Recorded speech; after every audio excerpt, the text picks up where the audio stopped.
Well, breaking news now, a commercial robbery in Mount Hope this morning. Police say a store employee was pistol whipped. News 12 The Bronx reporter Anthony Carlo has the details from Burnside and Jerome Avenues. Anthony.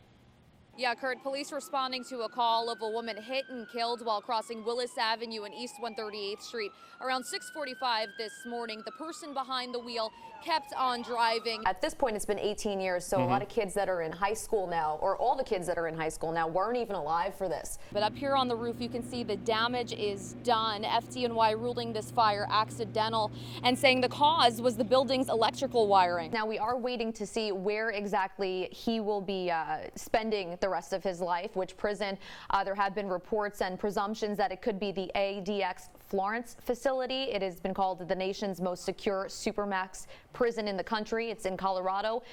Since it opened in 1994, nobody has ever escaped. Again, that's the primary concern, that he may escape again. What neighbors say is usually a quiet block had a rude awakening this morning as police responded to calls of a deadly assault. Without surprise, Police Commissioner James O'Neill's decision to fire Officer Daniel Pantaleo this week was met with both applause and strong criticism. News 12's Michelle Ross has more on the reaction from officials in the city. All day yesterday, police were searching backyards and vacant homes, trying to find the man that escaped their custody. Legionnaires is contracted by breathing in contaminated water droplets, and it can't be spread from person to person. But the health department hasn't ruled a cause of the contamination just yet, so for now, tenants aren't taking any chances. Do you ever wish you can grab a beer whose ingredients were sitting at the bottom of the ocean for over 130 years? Hard no. Well, now you can if you change your mind. For most college students, summer break involves going to the beach, maybe going on vacation. But for the students here at Maritime College, they are about to embark on a 100-day journey across the Atlantic. Dinosaurs are back, baby, and you don't have to go to Jurassic Park to find them. They're right here at the Bronx Zoo. And spoiler alert, the zoo says this is the biggest and most realistic dinosaur ride in the country. So welcome to Dinosaur Safari. So it's been 50 years, and finally we can answer the question, can you tell me how to get to Sesame Street? But the kids are having a little bit of trouble getting this officer in the water, and now I can't really throw either, but what I can do is push it. You got zip lines, aerial climbs, a nature park. It's almost like you're on a Costa Rican vacation right here in your own backyard. Now, I'm all suited up. I'm gonna get on this zip line and I'll let you know how it goes. Yeah, they really did give a lot of information this morning. They held a press conference around 10 o'clock our time, hours after Smollett turned himself into police, calling this a publicity stunt. Seems to still be falling out there, Gianna. Yeah, it is. It kind of just started to blow in my face, but we do have a gridlock alert day today. And to make this holiday season even more joyous, the Office of Emergency Management is also giving us a travel advisory for today. Oh God, what is this? There it is. Yeah, Gianna, you look so happy. I've loved Christmas my whole life, as you can see. You're adorable, Gianna. I'm the actual Grinch, though. So the Wildlife Conservation Society is the group behind parks like the New York Aquarium and the Bronx Zoo, and they've been really working to get plastic straws out of the city to save sea life, like the sea lions behind me. Back here in the U.S., police in Michigan are looking for a man accused of walking out of a pet store with a python. Oh, come on, guys. In his pants. Surveillance video caught the man sticking the $100 snake in his pants. Oh, baby. Man's best friend in the hands of a monster. The guardian angel sweeping through the Sotomayor houses this week, passing out over 1,500 flyers, hoping to find the person responsible for muzzling a 3-year-old dog and leaving her for dead.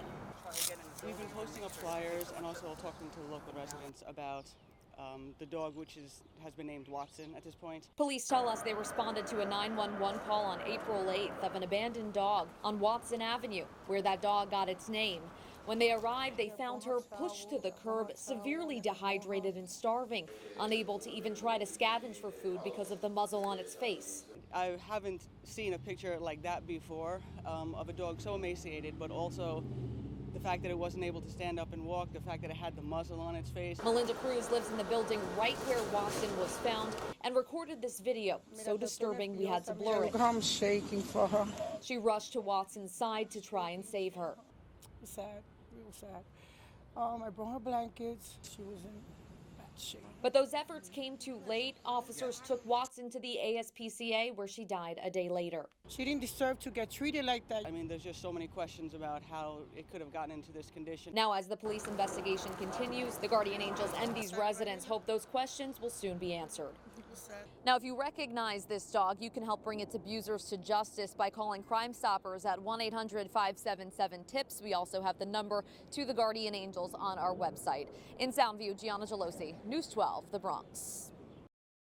There's so much history with the Bronx and filming, like Stanley Kubrick is from the Bronx. High Bridge native Luis Miranda, also known as Macho, has been making films his whole life, starting at age 6 using his toys and his mom's camera. Now he's looking to become a part of that Bronx film history. I realized that the Bronx needed a platform for filmmakers like me. And Macho's films have been in film festivals all across the city, but this weekend he's bringing it home. He's hosting his own film festival here at The Point in Hunts Point. Not to keep it negative, but it was a little bit of a lot of politics. So I just wanted to make sure that we stay true to the craft. After finding a lot of festivals were based on who you know and 2 years of efforting, the Concourse Film Festival was born. If I can show like local artists and kids and that these artists come from where they come from, they look like you, yeah, they can do it too. This Saturday there will be food, pop-up shops, and of course, films. One of those films that'll be shown, a horror flick called The School of the Dead, that was entirely put together by students with Macho's guidance. Another is his own short called That One Day, turning a spotlight on domestic violence. I would like to think that the Concourse Film Festival is a film festival of the people, for the people, by the people. If nothing else, I want the CFF to be a positive force for the community. In Hunts Point, Gianna Gelosi, News 12, The Bronx. On May 10th, around 10 p.m., Fatoumata Camara was riding the BX35 bus home from school, where she had just received an award, when a night that should have been about celebration turned into a nightmare. I was attacked by a bunch of teenagers. It all started when Camara got on the bus at the Grand Concourse. She sat in the front seat, then noticed someone throwing sunflower seeds at her and hurling racial insults. Camara didn't engage, which she says angered her harassers. She started talking to me, she started cursing me out. Still, I didn't say anything to her. When she got off the bus at 168th Street and 3rd Avenue, she was ambushed. They all got out from the bus and they started hitting me, they started punching me, they started beating me up.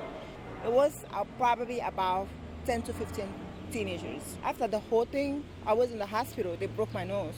Surveillance video from a nearby auto shop shows the whole attack, video that she hunted down herself. The group followed her, taunted her, attacked her, and stole her bag. My passport, my social, my whole identity was in my bag. While the district attorney's office confirms arrests were made at the scene, Camara says the case against them hasn't moved forward, despite having witnesses and video.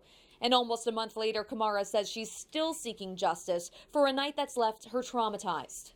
Every time I see a group of teenagers outside, I get anxiety. I just don't understand that, something like this could happen to somebody, and there's nobody to help you fight for it.